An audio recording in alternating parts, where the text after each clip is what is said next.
สวัสดีครับโชคกดร่างกายครับพี่น้องนะครับมือนี้กับเป็นมือ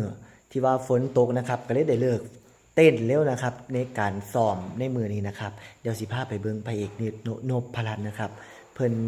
เฮ็ดแจวฮ้อนพี่น้องมื้อนี้สิพาไปเบิ่งนะครับใจแจวฮ้อน นี่ดิพี่สาวเลือดร้าย เลิศหลาย แมนพ่อมาได้สนักงานบ่ได้ครับ